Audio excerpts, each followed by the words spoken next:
guys, welcome to another episode of my podcast, The Artists Who Left, or Los Artistas que se fueron in Spanish. Thank you so much for being here, and if you're watching this episode, is because you probably see the previous episodes, but if this is your first episode, welcome. My name is Lilly.V. I'm a Cuban artist, and I live in Thailand. For the past 10 years I've been touring around the globe, and all these years has been excitements and lessons and a lot, like an incredible journey, ups and downs, like everything, everybody. But like I say, when I created this podcast, I wanted to share some of my experiences and some of my knowledge that I learned during all these years of traveling and touring, sharing with different cultures and learning from different people as well. A lot of people have different journeys, obviously, but I really hope that mine could inspire you or take you to a different perspective of how this music industry for live performers and singers and musicians works. Not at the highest level as like big superstars, but I can definitely guarantee you that everything that everything that I been able to learn during these years, it's been forming me, like not only as an artist and as a person as well. And unfortunately, this, like I mentioned in on my last episode, there's so many things that schools don't teach you. So you probably really learn a lot, and when you go to school and when you learn an instrument and you really craft that talent and you go out there and you're good at what you do, but sometimes one skill or being just good at one thing, unfortunately, is not what take us to to a different journey and like take it to the next level, to the next step. And I can say for sure that definitely have the insecurities of looking back and people listen to me or looking at me, either if you listen or if you watch this video on YouTube. It's like, but who did you think she is? It's like, I'm just literally, I'm nobody.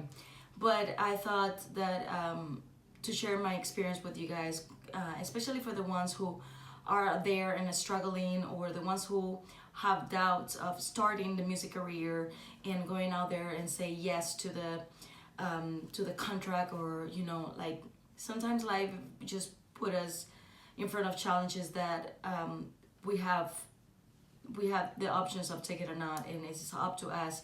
Like sometimes we think too much about the what if, but it's better to think, like, I think it's worse to think, what if I didn't do this, just because I was a little afraid. And after many years of career and being out here and in Asia, I can tell you that for sure, as much as you grow and as much as you learn and as much as you go through things in life, your courage become less. And sometimes like you overthink more now than you did when you were in your 20s. And like when I decided to come to Asia, I was like literally 24 and I just turned 34, so definitely 10 years. And definitely I don't take decisions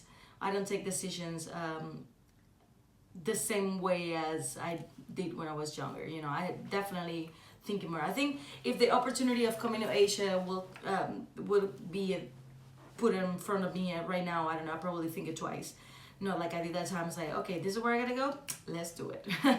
So again, thank you so much for being here, and I really hope that today's episode is interesting for you guys, because I did a little research just to make sure that when I'm sitting out here in front of you guys and try to share this experience and all these things with you guys, I definitely talking from my own experiences, but I do my research and just to make sure that the information I'm sharing is accurate, and like just comparing, sees like how far I am, because I'm not an expert. I don't study the music industry.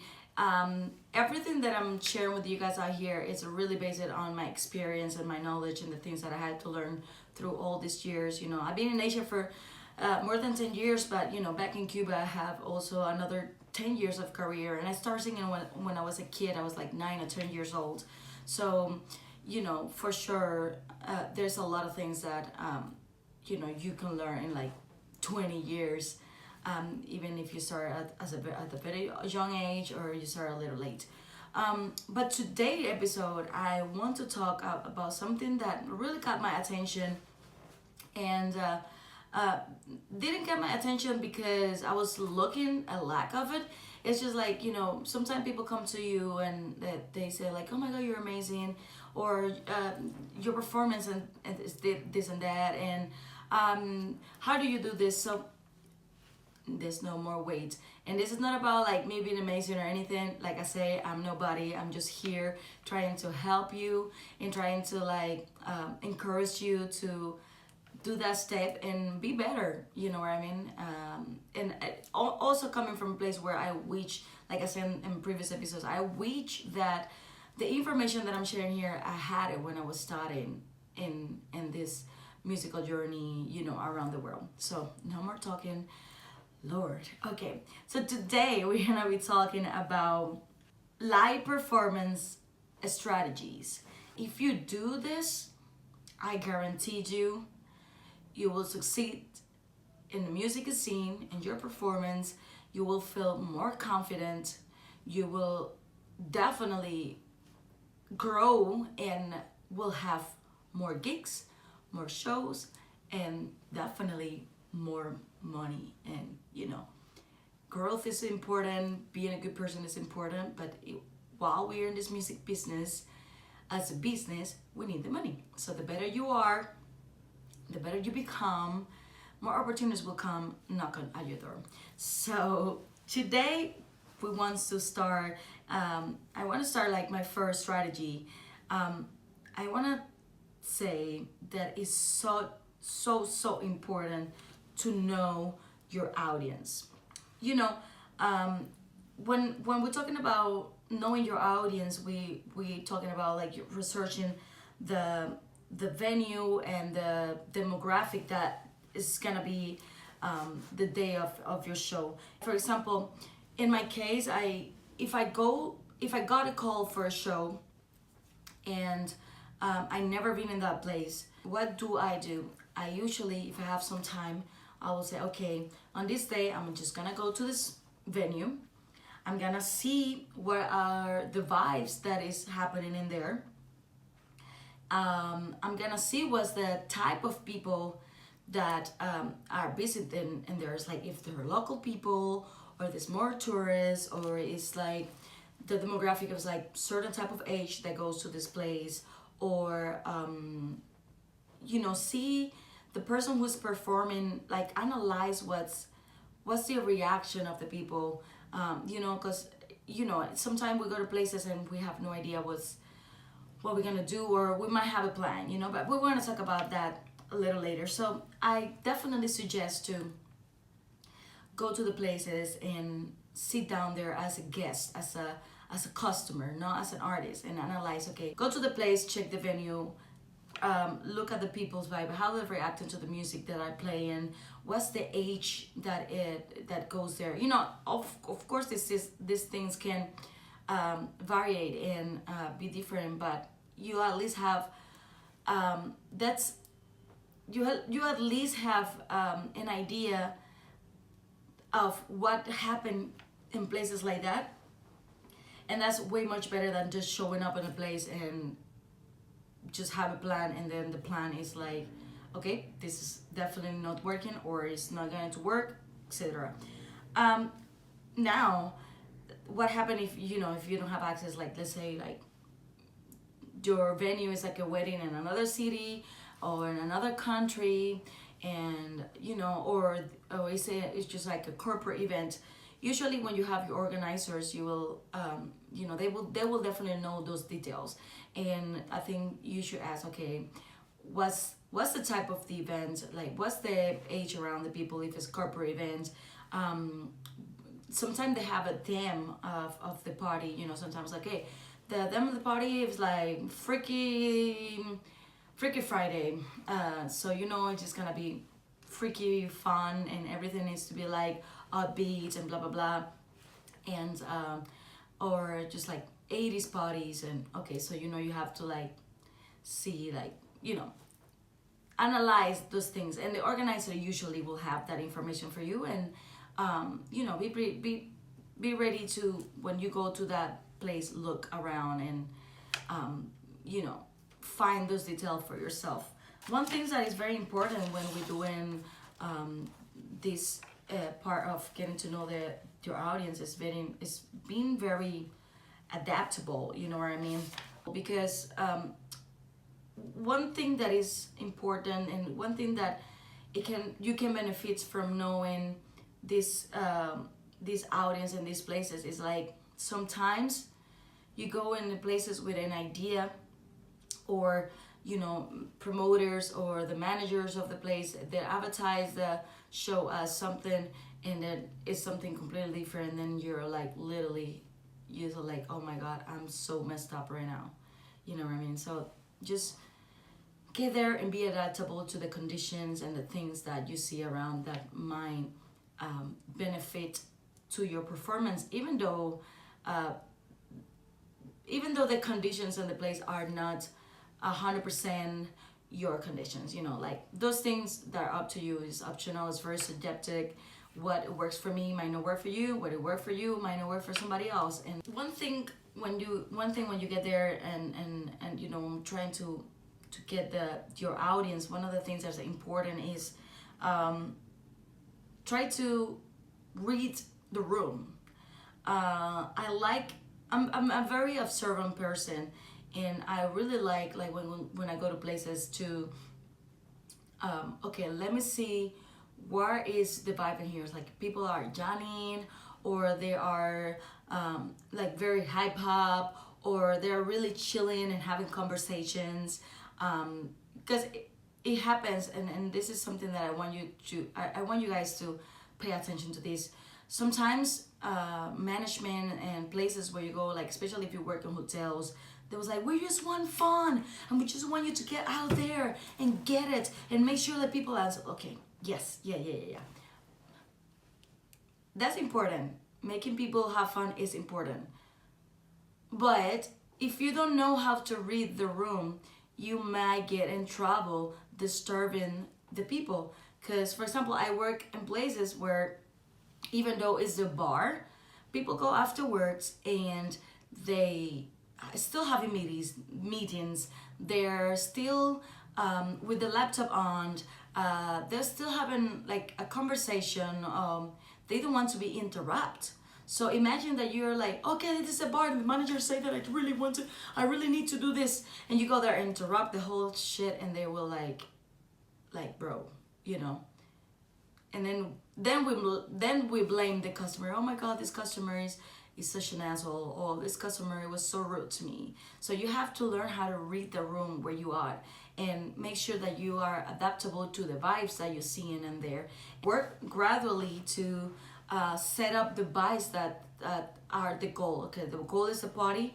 Okay, so you gradually work into that mode and set up the vibes for the room. And here's where it comes the strategy number 2. Strategy number 2, have a very strong playlist or set list. It's very important that, you know, we take our audience into a journey, into experience, and it's very important to have a huge repertoire, having options, and having a set list ready to be out there, and make sure that, you know, our audience are being part, and you know, we are pleasing their desires or the mood or the vibes. So having a set list prepare is actually something that is a smart thing to do, because we don't really need to think too much. But like I say, once you read your audience, that playlist or that set list that you prepare, it might not work as you want it. So you need to change things in at the moment. But having like a huge, like having like a huge options, or having a lot of options when it comes down to songs, that can help you with that. And have it organized, have it organized in a place where you know the key, so if you have to pull out things from that list that was not in your beginning plan, that that can definitely help you. Now, it's important that you understand the audience, and like that's why all these strategies are really, really well connected, because at the end of the day, the most important thing in the show is how you make your audience feel. And the music has a huge impact, because let's say that you don't want to change your set list because that's it and that's it, then people gonna get bored and then they're gonna leave. If they leave, there's no show. You need the people to stay there until the end. If there's one person at least clapping the hand or checking their feet, or it's very, very important. And something that when I was doing the research, and I'm out here taking my notes and stuff, something that it can help you with this and being able to change right away if there's any change on the set list or anything, is having the right musicians, having a really great team. I have worked with people that in the past, it's so hard to work with, and especially when the plan needs to change, and they just, like in the previous episode we talked about work ethic and how to be a professional artist, etc. So yeah, you have to make sure that you have the you understand the audience, and you have the specific amount of songs, and you have to be able to switch it up accordingly to what's happening in the room. So like if you don't know how to organize a set list, at least let's say like, okay, I'm not gonna waste my time making a whole set list because I know things is gonna change. So one thing that I think you should think about it, you still need to start the show. No matter how's the vibes, you still needs to have like a good opener song, like a song that when you start singing it, people said, oh, it's showtime, or it's such and such, I want to see her, or oh my god, I see this girl, so she's gonna start singing, or this song is amazing, or whatever it is, you need to have the song that when you step on it says it's showtime. We are not playing games in this day today.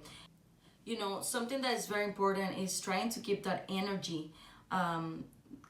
Even if you're playing slow songs, you have to keep a very hard energy. I know that it can be very discouraged when you feel like you're doing your best and you're singing your heart out and people are not really paying attention.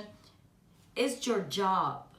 It's your job to make sure that people pay attention to you. It's not their fault.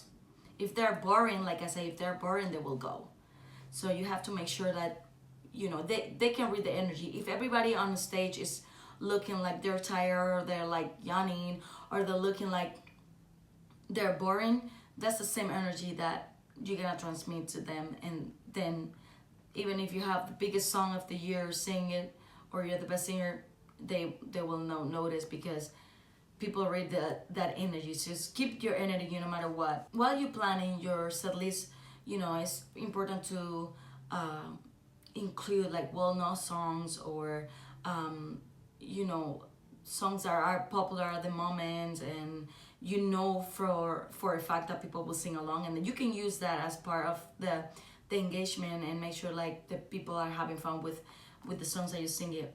And in this direction, I want to make a small point about song requests, because I know that song requests happen in a minute. People get excited, and people start sending you like song requests. And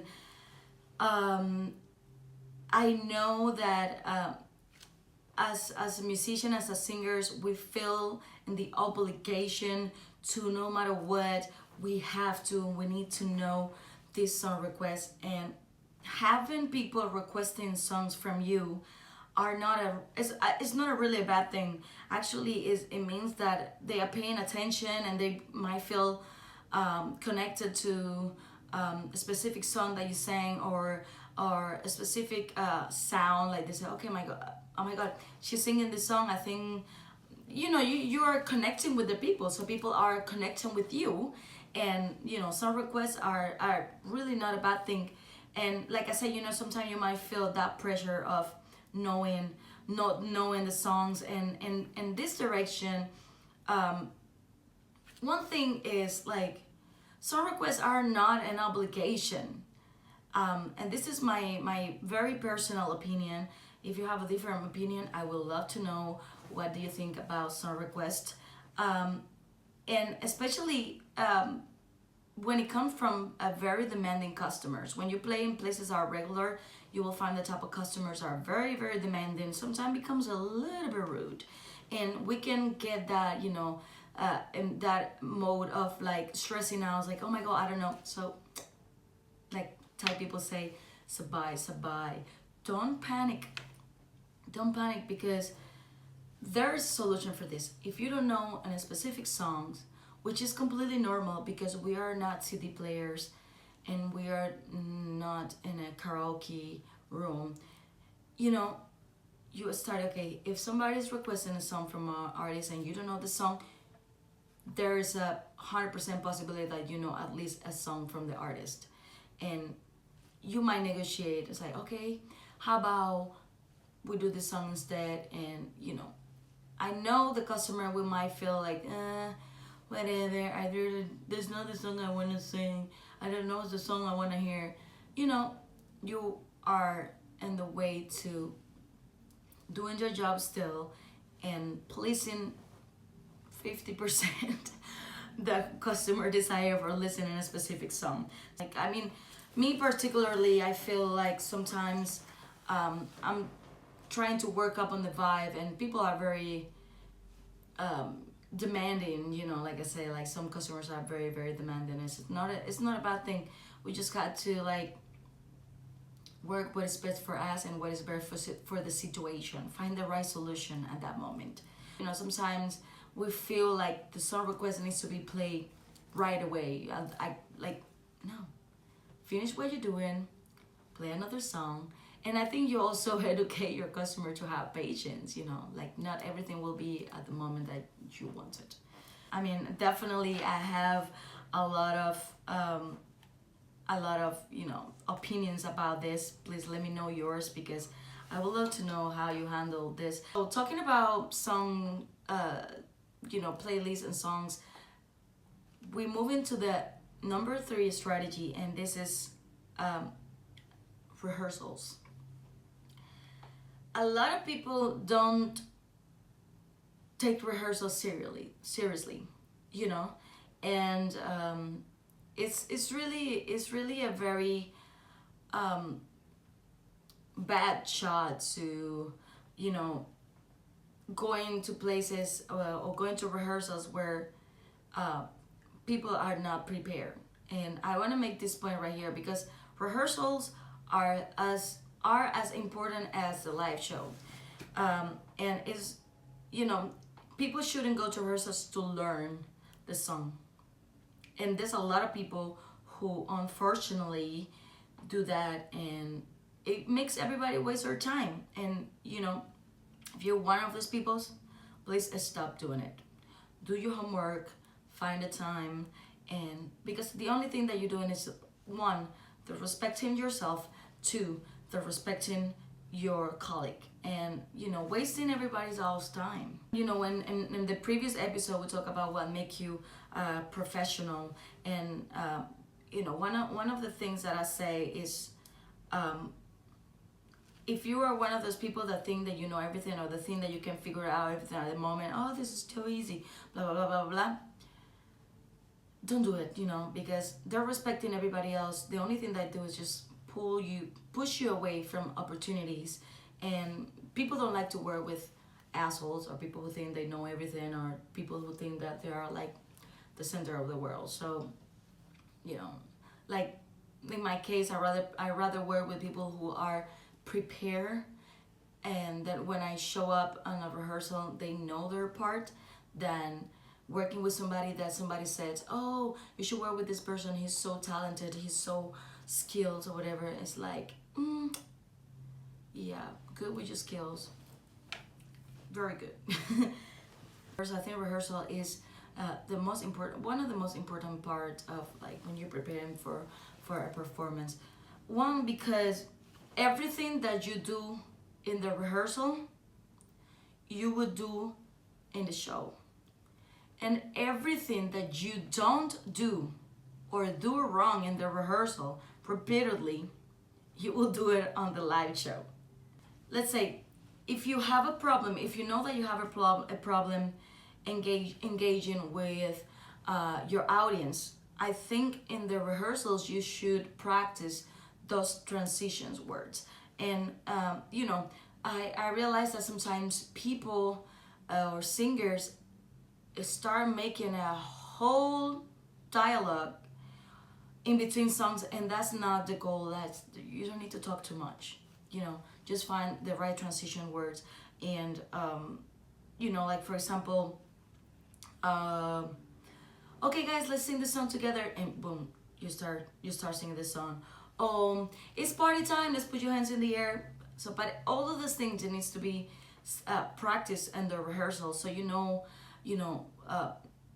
when you're singing, you know your times where you breathe in, the times where okay, this is the time for the solo, so you don't have to be talking over the solo, or jumping in the middle of like something that it makes no sense. So in this case, you know, have this, I want to share this personal story with you guys.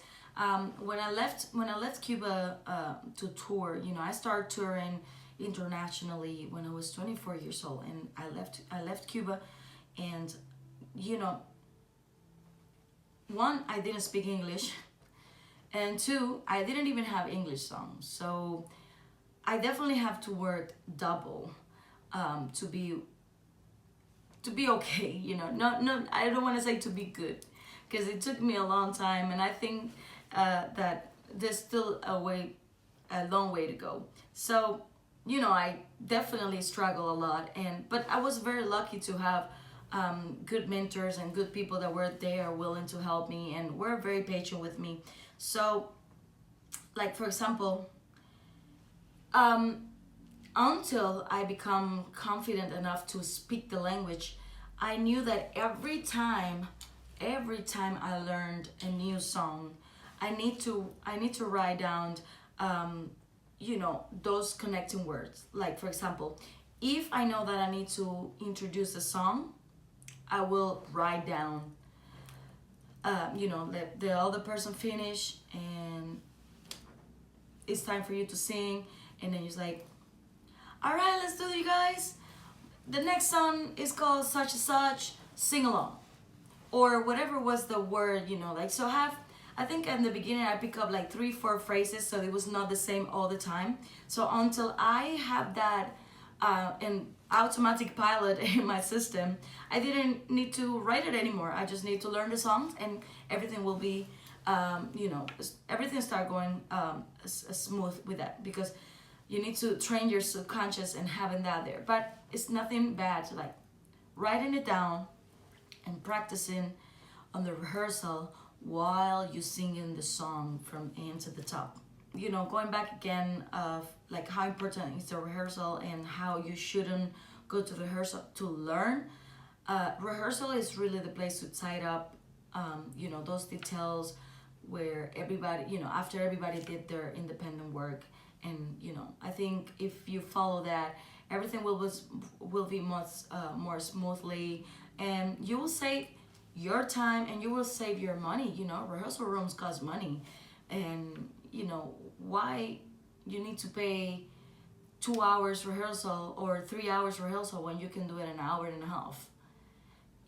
So be mindful with your time and with the time of everybody else. And the thing is, like, these things only gonna makes you better.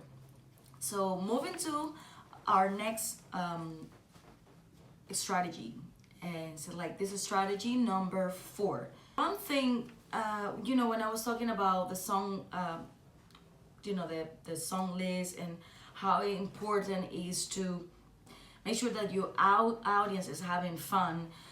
This 4 strategies really one of the most important, and I think that is something that you should keep your attention.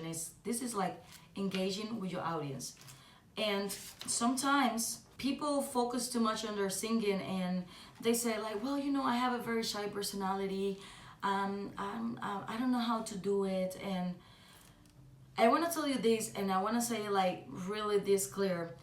If you're a musician, if you're a performer, if you're an entertainer, you cannot be shy. And it goes back to what I say, when you're on a stage, when you are on a stage, and I do that sometimes personally. When I am on stage, I transform. And this is something that I learned because, some of my friends used to come to my shows. Like, I was still in Cuba.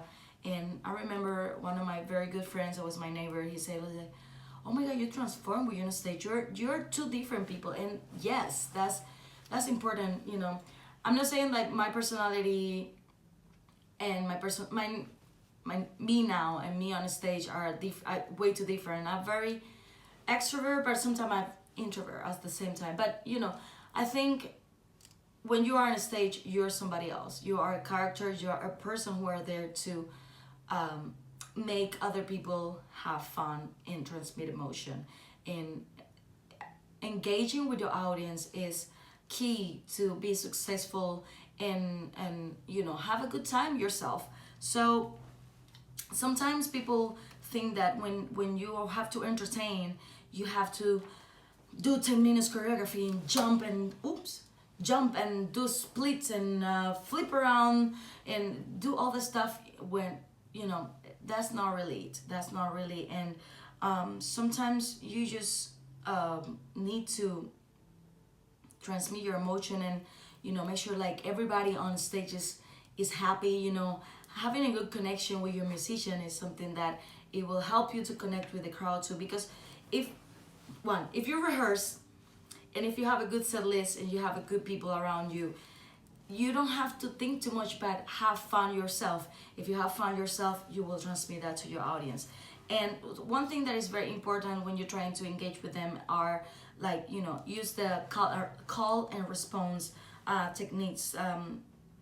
And sometimes because we listen from other people, or we watch our favorite celebrities shows and anything, there is something that I learned from my mentors, and when you applying these techniques, all or response, you have to give them the answer. Example, how many times have you been on stage and you say, how do you feel tonight? And the only things you hear in the night is like crickets, or somebody maybe hear you and say, good, well, blah, blah, blah. I have the problem fixed for you. So when you're using the call and response and you're giving the answer, this is what you can do. If you're having a good time, let me hear you say, yeah. So the call is, if you're having a good time, the answer will be, let me hear you say, yeah. And then you will get your response. Automatically, people will say, yeah. Or if you're having a good time, let me see, put your hands in the air. And you see everybody put your hands in the air. Or if you're having a good time, make some noise. Blah. Please let me know if this technique works. And if you have any technique like this, the call or response that I can use that I don't know, that's plenty. And the most important thing about this is like you can be yourself. You definitely can be yourself. And, you don't have to repeat what I'm telling you to do. I'm just giving you this example. You will be really surprised and see how, the vibes and how everything will change for yourself as well. At the end of the day, I always talk about how you make other people feel, but if you're stressed on stage for whatever thing it is, people will feel that and you won't have a good time. And I was talking with somebody the other day and said, like, what's the point to do music when you're stressed? What's the point of doing music when you worry and you're not having fun? Music is fun, and there's no way you should do something that you love out of, like, and it's not fun. If you really love it, if you're really there, because, and, beside the financial stuff, because, I'm only telling you this thing because I do sing for a living. I perform for a living. This is my only job. This is the only thing I do. And, I just want you to learn faster than I did. And why not sharing this with you guys? So something that is, in this case, to start closing this topic is, you just have to, encourage the participation, like, and, invent, just, how many things can you do when you're trying to engage with your audience? Just create a dance move. A dance move that say like 2 step to the left and 2 step to the right. I'll say, okay, and you communicating with your band and you say, okay, band, we're gonna slow down. And you see like, okay, 2 step to the left, 2 step to the right, 2 step to the left, yeah. And you make a whole show about it, and people will like, if you're good, if you have good dancing skills, you can go even deeper. You can go even, like, okay guys, we're gonna turn around, now we're gonna jump in. Sometimes when I do Latin music here, I play with a band, Latin music is a lot of movement. So I was like, okay, I wanna see everybody moves your hips. And then start, moving around. Okay, now everybody move around. Or, okay, now everybody do this and that. And, you just encourage the participation and, make sure that you make eye contact with these people and, connect with them. And they will connect with you, and they will definitely will come to you. It's like, oh, I had a good time. I had a great time. Okay, so one thing that is very important and is very connected with engagement is your stage presence. And a lot of people a lot of people relay stage presence with the way you look. And as important as the way you look is, it's important where you look. And I notice that a lot of the time, musicians or singers are so locked in their iPad and their computers or in their smartphones, scrolling through social media while they're on stage. This is unacceptable, to be honest. And you have to find the ways to connect with your people. And sometimes your stage presence is how you control your body while you're on stage, walking around the place. And let's say that you finally analyze your audience and you notice that the people who are more engaged are on the side. Go all the way there. If the people are not in the middle of the stage, get out of your own way. Go there. Talk to them, even if you have to walk out of the stage, go over there, dance with them, tell them to, and use this as a technique of like, other people that are not in that circle will look at it as like, oh my God, these people are having so much fun, I want to have fun too. And they will join the team, or they will, try to get your attention, so you just gotta go over there. And, I think that having that stage present and control your facial expression, control your moving, your body moves, it's very important. And something that is very important that I also realize on my coaching sessions are that sometimes, especially for artists or singers who English is not their first language, sometimes they just learn the songs, but they don't know what the songs is about. You need to understand the lyrics.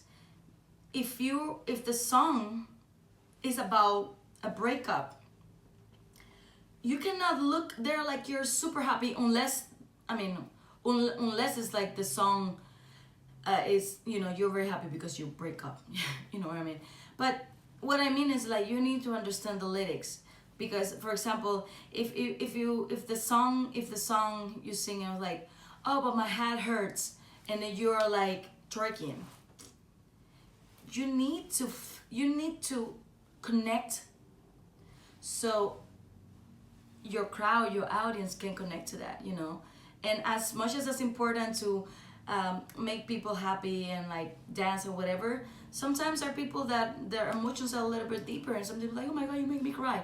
But you made me cry not because I was sad or anything. It's like you finally connect with a specific emotion that that person has, you know what I mean? So understand your lyrics. And you know, related to my personal experience, I remember like I didn't speak English when I started listening, when I started singing internationally, so I have to learn the songs.